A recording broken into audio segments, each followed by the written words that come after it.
you when it get hard. And if you don't got anybody in your life, any of your friends, you're the only one out of your friend group that's trying to follow Jesus, pray. Take that to Jesus in prayer.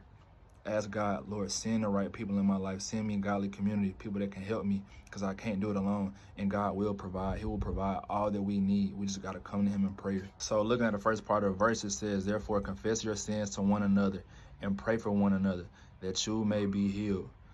Y'all, when we sin, we feel conviction. As you get closer to Jesus, it don't feel good to sin no more. Like sin, it starts to really wreck your soul. Like you start to feel convicted for it. And in those moments, it's easy for us to go into isolation and not want to talk about it, not want to tell nobody, to start feel guilty and ashamed of ourselves. Like we not worthy of God no more.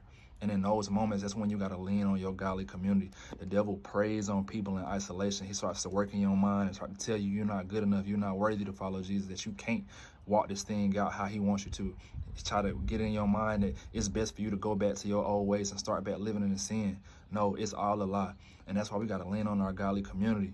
When we start feeling bad, call up your godly community. Like, bro, I'm not gonna lie, I feel short. Have godly community, people that's really got a heart for God, to pray for you, to lift you up, tell you keep going. It ain't over. The next part of the verse says, pray for one another that you may be healed.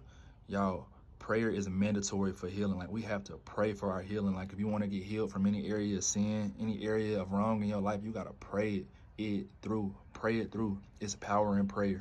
Next part of the verse says, the prayer of a righteous person has great power as it is working.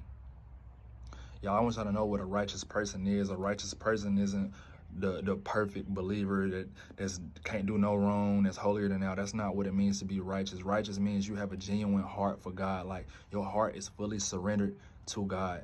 And when you have a heart that's fully surrendered to God, like God has your whole heart, all you want is him, you start to live a righteous life. Like you no longer desire to sin no more. You desire Jesus more than anything.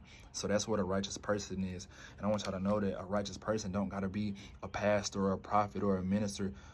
We all, as each other's godly community, as regular people, we can be righteous people that intercede and pray for each other. It says a righteous person has great power. Their prayer has great power. We all can be righteous people as long as we have a full heart surrendered to God. So moral of the story, y'all, we need each other. You can't walk this thing out alone.